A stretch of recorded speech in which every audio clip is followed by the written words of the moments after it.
ئەو کاتان باش قوتابیانی خۆشەویست لە کۆتا ڤیددیۆی سنڕایزی 12 لە ئیپسۆدی هەفتەم لە خزمەت ئێوەی خۆشەویست زابم. قوتابیانی خۆشەویست لە ئیپسۆدی شەشەم لە بەشی یەکەم باسی ئەوەن کرد کاتێک کە جیم لەوێنی دکتۆر لیڤیسی چڕۆکەی ئەجێڕیتەوە، دوایە جیم ئەگەڕێتەوە، دوای باسی ئەومان کرد کە بابرین کاتێک کە سیلڤەر زوی سیلڤەر دێ سەردانیانەکە داوای ئاشتی ئەەکە بەڵام کاپتن سمۆڵێت لە بابرین ڕازی نابی کە ڕازی نابی دەست بە شەڕێکەکەن و شەڕەکە ئەبیتە هۆی کوشتنی چەند کەسێک و ئاخر حاڵەت کە باسن کرد لە ستۆکەی دەکەی بابرین کاپتن سمۆڵێت was injured, wounded, بریندارە. کاپتن سمۆڵێت badly hurt. زۆر بە قورسی بریندار بوو و هەروەها تۆم ڕێدروث پێشتر مردبوو، جۆس ئان هەنتە جۆس فەنگەچیان لە سەریدا بوو کە تبوودن بوو هەنتەریش مردبوو. ئەوجا ئەرێ مای سی ئەدڤێنچە بێگن. What does adventure mean؟ ئیپسۆدی شەش هەفتەم باسی سی ئەدڤێنچە. ئەدڤێنچە یعنی ڕێکلەس. ڕێکلەس یان ئەدڤێنچە یعنی سەرکێشی. جیم یەکەم سەرکێشی جیم ئەوە بوو کاتێک کە سواری بەلەمەکەی بوو لەگەر بابرین لەگە کە سلڤەر و ئەو جەماعەتی چۆ دوورگەکە بێ کاپتنەوەوانە ئاگان لێبی لەو سەرکێشەی توانی بێنگەن بناسی کە لە کۆتایی زۆر یارمەتیدان. سەرکێشی دووەمی جیم ئەوە بوو کاتێک کە لە دەریا سی ئەدڤێنچە. جیمەرێ the mutineers didn't return that day. ئەو ڕۆژەی یاخیبۆکان نەگەڕانەوە، ئەو ڕۆژێک کە شەڕەکە بوو، هەرچەندە هەنتە never woke up again and died sometime the following night. هەنتەریش مرد پێشتر یەکەم ڕۆژ تۆم ڕێدروث مردبوو، جۆیس گولەشی بەرکەت بۆ ئەویش مردبوو، هەنتەریش بریندار بوو، ئەرێ ئەویش داید مرد. کەمەک دوایەوە شەوەکەی درەنگ ئەو کش مرد. The captain had been shot.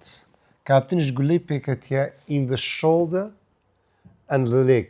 لاقوب شانی بریندارە. The doctor هەرچەندە stated that he would certainly recover. بەدڵنیاییەوە دکتۆر گوتی ئەو چاک ئەبیتەوە provide that یعنی as long as یعنی if he was given enough time. ئەگەر کاتی باشی پێ بدرێت و ئیسراحەت بکە to rest. کەواتە لە ستۆکەیدەکەی just left as 4 healthy men. چار کەسی healthy یعنی باش تەندروست باش. چار کەسی باش مابووینەوە. The doctor یەکەم دکتۆر بوو، دووەم the squire سێم ئەبراهام گرێی، چارەم myself جیم. کاپتنیش بریندارە، ئەوانی دیکەش مردینە. یعنی ئەبراهام گرێی سکوایە کاپتن دکتۆر جیم بەڵام کاپتن بریندارە.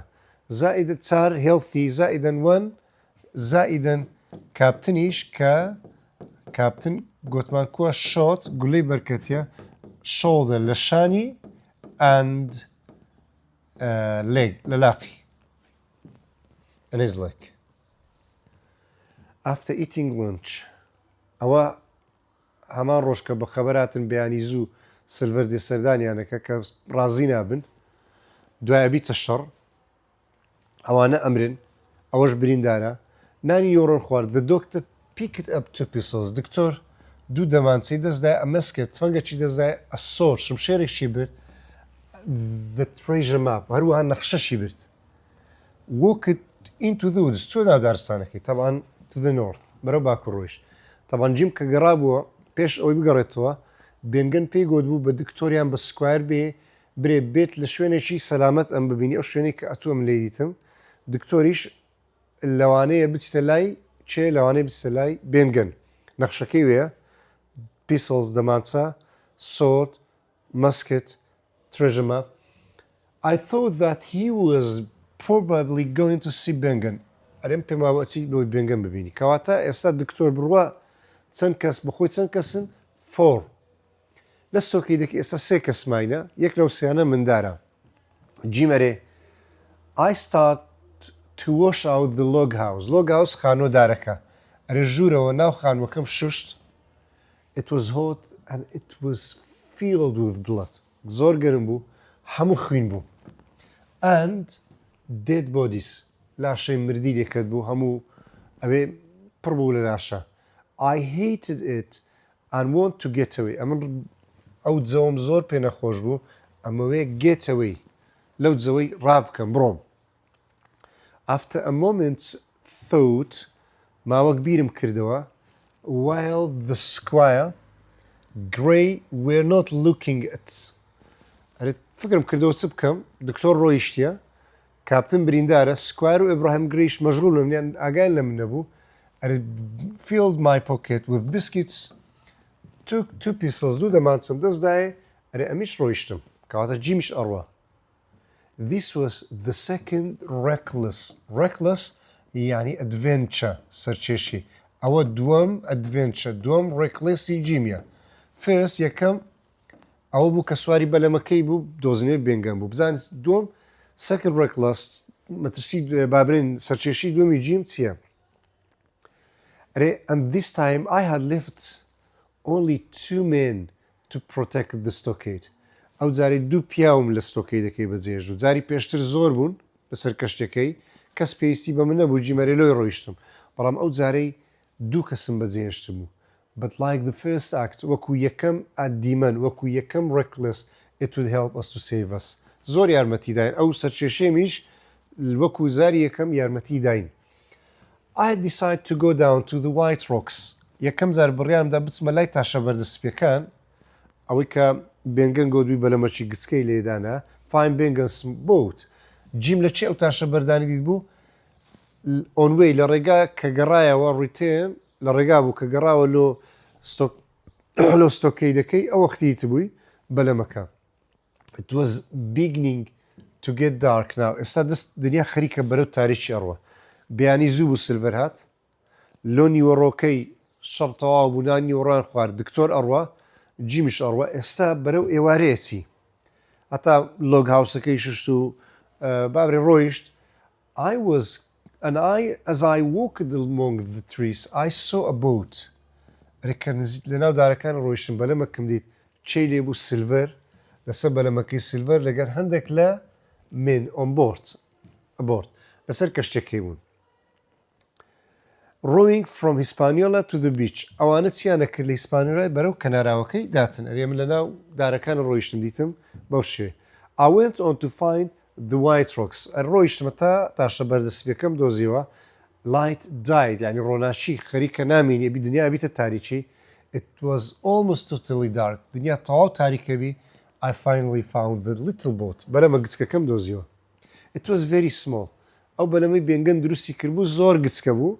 Even for me, هەتا لۆ منیش کە جیم مندارەکی گچکێ، هەتا لۆ منیش it was made from a frame لە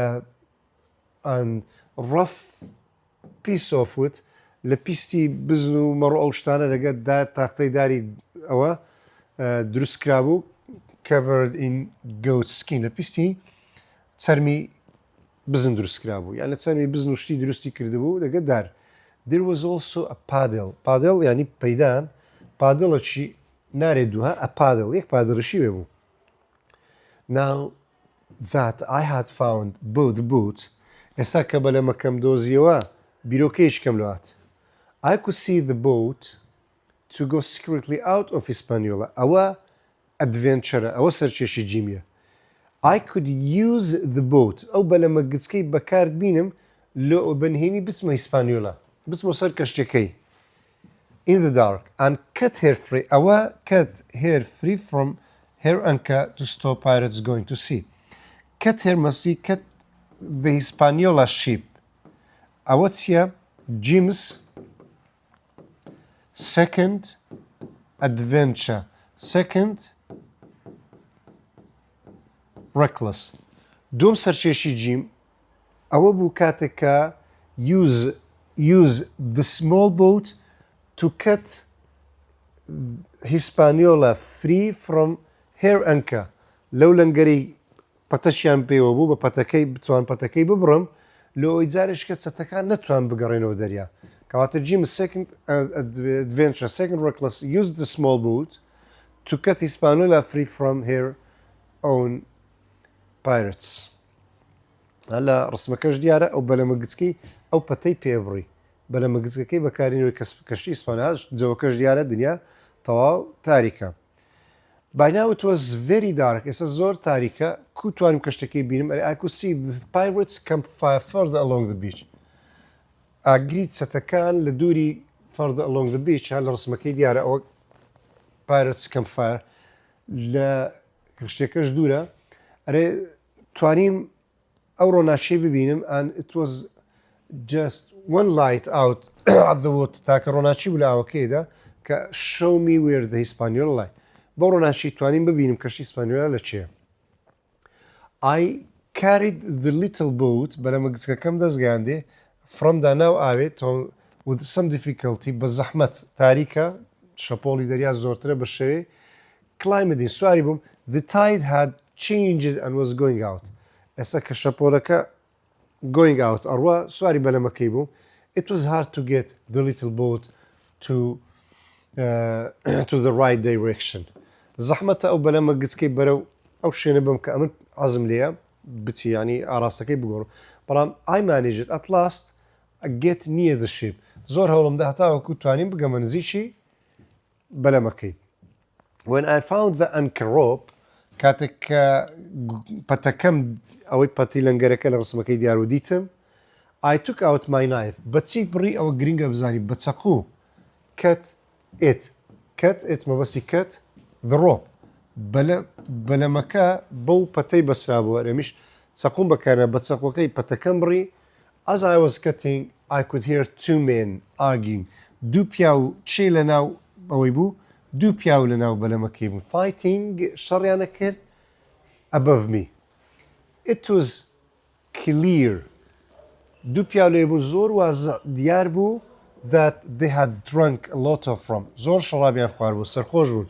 I knew one of the voice. It was voice of Israel Hand. ئەرە یەک لە دەنگەکانم ئەناسیەوە لەسەر کەشتێکێ دەنگی Israel Hands بوو. Israel Hands یەک لە چەتەکان بوو.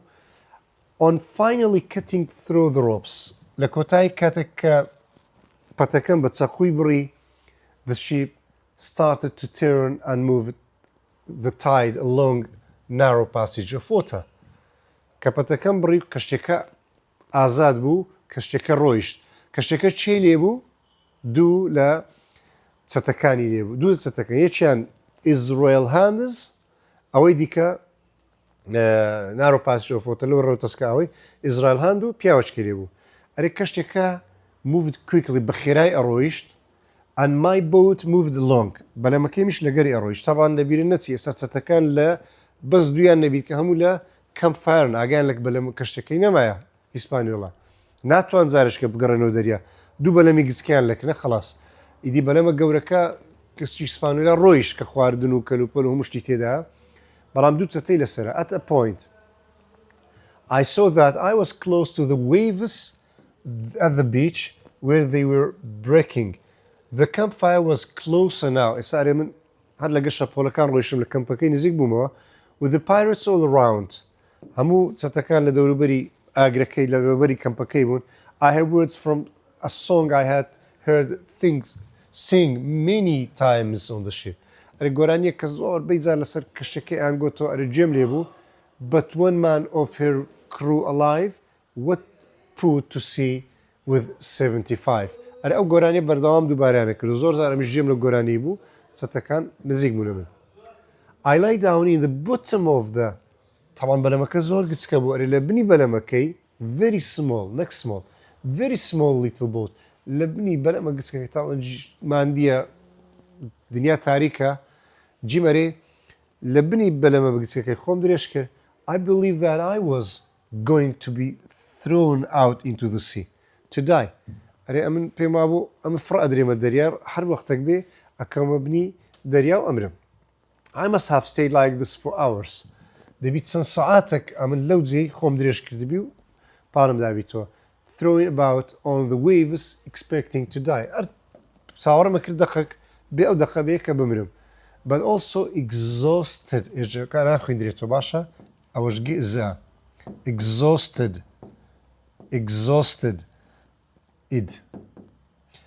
exhausted یعنی ماندوو بەڵام زۆرش ماندوو بووم so I fall asleep خەوم لێ کرد dreaming about home the admiral بین بۆ لە خەوەکەی فکرم لە ئەدمیرال بین بۆ مارێ ئەوەی ئەکردەوە بزانم چ لەوێ هەیە چ ڕووەدا alone at sea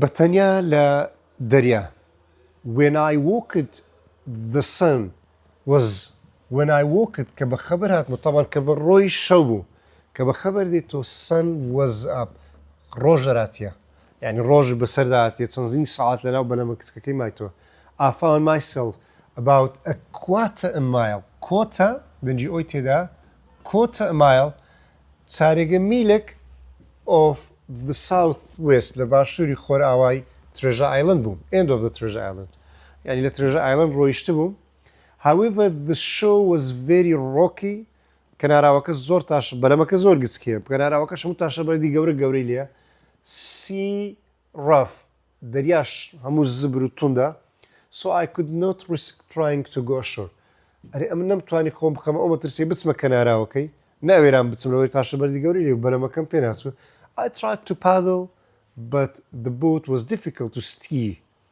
یعنی سوڕانەوە بە verb بە ناونش یعنی سوکان ئەرێ هەرچەندە بەلەمەکە زەحمەت بوو لەو سوڕانەوەی water start to come in و هاتە ژوورێ I felt horribly frightened زۆر ترسام how could I hope reach land جارێکی دیکە کو بتوانم بگەڕێمەوە دەریا چ بکەم لەوەی جارێککە بگەڕێمەوە sometimes later I was as I moved around the coast یعنی beach یعنی کەناراو کاتێک کە ئەمن گەیشتمە کەناراوەکەی I suddenly saw the Hispaniola in front of me لە پێشە من کەشتی هیسپانیۆلا هەبوو less than half a mile away ئەوە هیوایەکی پێبەخشی لەبەرەوەی ناتوانانی بگەڕێتەوە کەناراوەکەی کەشتێکەشی لەدەستایە ئێستا نیو میل لە کەشتەکەی دوورە هێر سیل بەبەستی شیپە باشە شیپ سیل هیسپانیۆلاس سیل ینی بەڤێرە ینی لێخوڕینی کەشتەکە were moving freely بە ئازادی ئەڕۆیشت in the winds دیار بوو کەس لی نەئەخوڕی بە ئەڕۆیشت and it was clear to me that no one was sailing here دیار بوو کەس کەشتەکەی لێ ناخوڕی کەشتەکە بەخۆی بە ئەڕۆیشت I thought that the two men must have asleep گوتم لەوانەیە ئەو دوو پیاوە نووست بن یان بەهۆی شڕابەوە ئاگیان لە خۆنەوی if only I could get on board ئەگەر بتوانم بگەڕێمەوە سەر کەشتی I might be able to return her to her captain ئەتوانم بگێڕمەوە لە کاپتنەکەی مەبەستی چییە؟ مەبەستی کاپتن سمۆڵێت ئەگەر بتوانم کەشتێکە بگەڕینمەوە ئەتوانم بیگەڕینمەوە لۆ کاپتنە ئەسلەکەی خۆی کاپتن سمۆڵێتە کەواتە ئەوە یەک لەو ئەدڤێنچەرانەی بوو کە جیم کردی لە کۆتایی زۆر یارمەتیدان لەبەرەوەی گەڕانەوەی کەشتێکە زۆر گرنگ بوو I knew what I need to do ئەمزانی چ بکەم I sat up and start to paddling again دەستم کرد بە پادڵ لێدان هەرچەندە ئاوداتە ژوورێ لە بەلەمەکەی I went on paddling until at last I close to the ship هەر پادڵم لێدا تا نزیک بوو لە کەشتەکەی I could see that one of the booms پشتێک کتابی booms ینی بابنە ستونەکە یەک لە ستونەکە was hanging over the side of the ship a large wave come I pushed myself and reached it for it کە شەپۆڵێک هاتو خۆم فرەدا سەر بوومەکەی Israel hands طبعا گوتمان جیم ئەرێ کاتێک کە بە شەپۆلێک لە کەشتەکەی نزیک بوومەوە I could see that one of the booms یەک لە ستونەکانم دیت و خۆم بە شەپۆلێک لە نزیک بوومەوە aside of the ship کاتێک کە وەیڤەکی بەقەوت هات I pushed myself reach for it خۆم فرەدا و گەیشتمێ Israel hand طبعا پێشەوەی بێمە سەرەوە بەشێ ئەمە Israel hand زانیە ئێستا لەسەر کەشتەکەی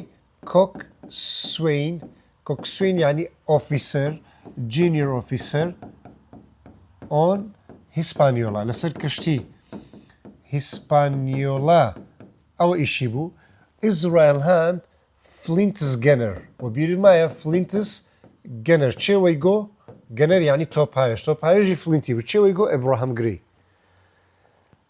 جیمەرە دوو کەس لەسەر کەشتێکەوە بەڵام ئێستا ئەریوە بزانی یان نووسینە زۆر شەڕەیان مردینە as I drop it down onto the deck ئەرێ کاتێک کە drop it down خۆم فڕەدا سەر بەشی دواوەی کەشتێکە the ship come into the wind swung around کەشتێکە سوڕاوە بەهۆی شەپۆڵ و باو ئەوانە nearly throw me back into the خەریک بوو ئەم جارش کە فڕەدەتۆ ناو دەریا I managed to stand up then I saw هەسامە سەر پێ I saw a man lying dead پیاوەک مرده بوو further along the deck لە بەشی دوای کەشتێکە ئەرێ کاتێککە هەستامە سەر پێ دیتم پیاوەک مرده بوو near him was Israel هاان لە تەنیشتی چێ بوو ئیزرائیل هاان کەواتە ئیزرائیل هاان ئەو پیاوەی کوشتیە sitting against the side of the ship لە لایەکی کەشتەکەی لاشەی پیاوەکی مردی کەتیە تاوان پێشتر گوتن کەشتێکە چێ لەسرە ئیزرائیل هاان لەگە پیاوەک ئێستا ئیزرائیل هاان ئەو پیاوەی کوشتیە جیمەرێ ئیزرائیل هاانیش بەخۆی لە لایەکی کەشتەکەی کەوتبوو نارێ مردیە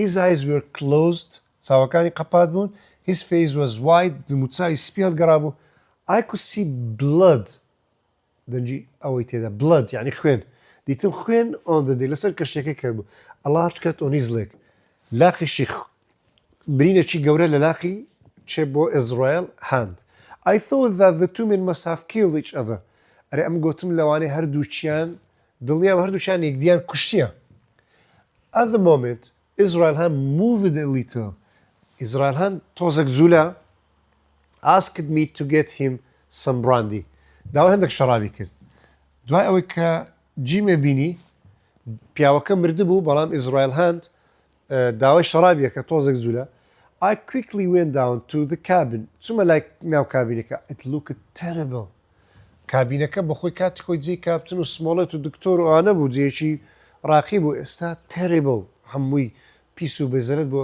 covered with empty bottle پڕ بوو لە بوتلی بەتار but to find a little brandy هەندێک براندیم دۆزیوە as well as some biscuit هەندێک کێکیش cheese پەنیر and raisins یعنی مێوژ هەندێک مێوژ for myself ئەرێ ئەوەم دۆزیوە براندی cheese raisins for myself after drinking the brandy دوای ئەوەی تاوان ئەرێ براندیم دۆزیەوە هەندێک بسکویت و شتانەشم لە خۆینە دوای ئەوەی drinking the brandy Israel هاند یعنی ئیزرائیل هاند بەس براندیەکەی خواردەوە was stronger asking me where I had come from ئەرێ ئێستا بڕێک قەوەتی پێیا بۆ تااقەت پێ گوتی تو لە چی هاتی I have come to take the ship ئەمن هاتیمە کەشتەکەی بەم I replied please think me as your captain he looked at me and said nothing طبعا please think me يعني ئەو قسە چیە جیم as your captain as Israel hands captain بە Israel hands ئەرێ جیم پێرێ ئەرێ ئێستا ئەمە وەکو کاپتنی تومە ئەرێ look at me تەماشایەکی جیمی ئەکا بە said nothing تاوان بێتاقەتە بریندارە ناتوانیت بکە then I pulled down the pirates black flag and threw into the sea ئاڵای چەتەکان هەبوو پێگوترە Jolly Rogers ئەرێ ئەم Jolly Rogers ئەەکەم ڕاکێشە throw it into the sea فڕۆمدا ناو دەریا I did not trust Israel Hand Israel Hand چەتەیە هیچی خەم پێ نەبوو but I knew that I could trust him in one point بەڵام ئەمزانی دەبی سیقەی پێ بکەم لە یەک حاڵەت یەک شت هەیە دەبی ئەم بڕوان پێبی we both wanted to beach ئەمە هەردووکمان ئەمانەوێ بگەینە کەنار دەریایەکی سەلامەت the ship was safe لۆیش کەشێکە پارێزراوی هەردووک هەمان شتەویست where she could easily be returned to the sea لە شوێنێکی کەشتەکەی ڕابگرین بە ئاسانی بگەڕێتەوە دەریا hands offered to tell me how to do it Israel Hand پێی ئەگوتم چ بکەم تاوان ئیزرائیل هاند یان جیم بەخۆی لەبەرەوەی گچکەیە نزانی بەڵام ئەرێ ئەمن ئیزرائیل هاند پێی ئەگوتم چ بکەم so with hands giving step by step instructions کە ئیزرائیل هاند ڕێنمایی ئەدامە بە جیمێدا ئەگۆ هابکە we could broad the ship slowly into the north inlet توانین ببینە شوێنێک پێگوترا North Inlet. Then he cried, now my boy. ئەرێکە کەشتەکان ڕاگر هاواری کرد. I turned to the ship quickly. کە گوتی ماوەی بۆ لێ ڕاگرا ئەرێ ئەمیش کەشتەکەم سوڕاندەوە. He started to move towards the shore. بەرەو کەناراوەکەی چوو. While waiting for the ship. لەو کاتەی ئەمن لەو کەشتەکەی چاوەڕە نەکرد کەشتەکە بچە کەناراوەکەی. I turned to face Israel Land. ئەرێ ئەمیش تەماشایەکی ئیزرایل هاندم کرد. When our eyes met. کاتێک کە چاوانەوە چاویەکەت. We both cried out. هەردووک هاوارم کرد. My cry was of fear یعنی ترس. ئەرێ ئەمن بە ترس هاوارم کرد. Because he was now standing and had a knife. لەبەر ئیزرایل هاند ئێستا هەستایتە سەر پێ چەقۆچی وەیە لە جیمی بدا. جیم ئەترسێ و هاوارەکە. هەروەها his cry هاواری ئیزرایل هاندش لۆ چ بوو لۆ ئەتاک هێرش بکە. یعنی کە چاوان بێکەتە دوو هاوارەکە ئەوە لۆ هێرشکردن بوو ئەویش لۆ چی بوو لۆی کە ئەترسا. He came towards me. ئەرێ بەرەو لای منات but I ran to the side. ئەرێم خۆم لادا pulling one of my pistols out of my belt. دوو دەمانچەیە وەرێک لە دەمانچەکەم لە قایشم ڕاشی شاو ئەزای مووت. کاتێک کە ڕۆیشتم لە ڕسمەکەش دیارە ئەوە ئیزرایل هاندە ئەوەش جیمە جیم بە دەمانچە لێدا فڕێدەتە ناو دەریا. At the moment the ship ran onto the shore with huge sudden off movement. ئەرێ کەشتەکە کەتە سەر ئاوی زۆر بەجوولەشی سەریع کەتە سەر ڕاوەسا fell over on side. We both fell down onto the deck. هەردوو کەتنە سەر کەشتەکە. But I jumped again and started to climb the nearest mast. ئەو شوێنی کە داری ئاڵە ئەرێ من نزیکترین شوێن کە لێ نزیکم خۆم فڕەدا سەری خۆم بەداری ئاڵاکەیەوە گرتەوە. On getting high the mast. کە بەسەرەکەتم I stood load my two pistols. هەر دەمانچەم سوار کرد. ئەرێ hand began to come up. ئیزرایل هاندش ویستی بەسەرکەوی. The mast after me. لە دوو من بەسەر دارەکەی بکەوی سوورەکەی. He stopped climbing through his knife at me. ئەرێ ئەو ڕاوەستا و چەقوی فڕەدا لۆ من لێم بدە بە چەقوی هاوێشتی هەرچەندە چەقۆکە hit me لێیدام in the shoulder لە شانیدام. I fired both my pistols. هەر دەمانچەم تەقاند. Israel hand cried out fell into the water below. Israel hand کە تەناو ئاوێ و مرد. ئێستا دوو لە چەتەکان هەردووشیان مردن. کەشتەکە لە North Inlet لە شوێنێکی پارێزرا و ڕاگیرا. چی ئەزانی کەشتێکە لەوێ تەنها جیم. Piece of eight یعنی پارچەی هەشتی ئەگەر وەبیر و مابی ئەو قسە ئیچێ و پارچەی هەشتی گوتمان kind زۆرەکە لە کۆرن زۆرەکە لە پارە it's a kind of زۆرەکە لە پارە کە چێوی بوو pirates بابرێ silver parrot بە بەغەکەی silver said بەردەوام دەیگوت سە piece of eight بەردەوام ئەو قسەی دووبارە ئەکردەوە هەتاوەکو John threw a cloth over it. After a few moments of fear دوای ماوەیەک لە ترسەوان جیم یەکەم جارە کەسەشی بکوژی گولەی بتەقینی و ترسا I saw that the knife had not hurt me much. چەقۆکە زۆر منی بریندار نەکرد بوو. I climbed slowly down. ئەرێمش لەسەر دارەکە هاتمە خوارەیە دیێدی. Hand was dead. ئیزرایل هاند مرد. In the water. کە تەناوایە. I get rid of other body. لاشەکەی دیکەشم lift فەرقیە دەگەڵ lift یعنی بەرز کردەوە. لاشەکەی دیکەشم برم کردەوە over the side لەسەر لای کەشتەکە from the now join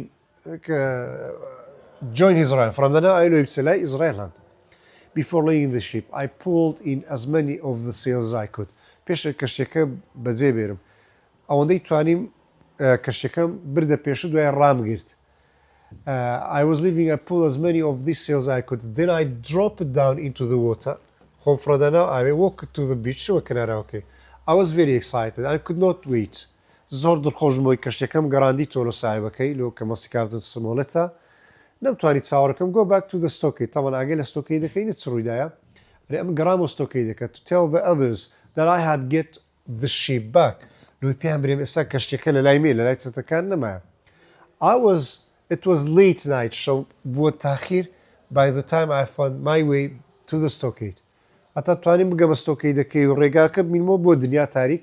I came towards the gate. بەرەو دەرگاکە هاتم. جێم لێبوو hear sounds of my friends snoring. Snoring یعنی پرخە پرخ. پرخەپرخی برادەرەکانی مندات زۆر پێم خۆش بوو. I walked and strange voice suddenly cried out piece of eight. ئەرێکە ئەمە نێزیک بوو بۆ لە دەرگا یەکە گوتی piece of eight سێ جارەوەی گۆ it was silver sparrow یەکسەر زانیم ئەوە silver sparrowتە. Captain Flint ناوی Captain Flint بوو silver sparrow. There was no time to think. کاتی بیرکردنەوەم نەبوو خۆ ڕزگار بکەم. The man woke up immediately said, and Silver cried who was there. پیاوەکان بە خەبەر هاتن سلڤەریش گوتی ئەوە چییە؟ I tend to run away. ویستم ڕابکەم but it was impossible. مەحاڵ بوو. And they soon caught me. دوای ئەمنیان گرتم و Silver ordered someone to go and get a torch. Torch یعنی بابرین ڕۆناچێکە ئەو ڕۆناچێک کە بەسەری بە ئاگرێک بەدارە چیە لەسەری کاتی خۆی بەکاردات لە ڕۆناچی. I waited for the light to come. چاوەڕێم کرد تا ڕۆناچەکە دێ. ئێستا سلڤەر ئەو جەماعەت ڕێککەوتنیان کردێ لە ئیپسۆدی هێشتم بەڵام داخل نییە دیارەبی کە دکتۆر و ئەوانە چوونە لای بێنگن ئەوانەش هاتینە ستۆکەی دەکەی خواردنوشتیان دابەش کردیا ئاگایان جیم ئاگەی لەو ڕێککەوتنە نییە. بەو شێ هاتینە کۆتایی ئیپسۆدی هەفتە ئینشاءڵڵا خوای گەورە کوردستان پارێزراوەکە ئێوەی خۆشەویستی سەرکەوتووەکە. هیوادارم هەموو کات لە خۆشیدا بن.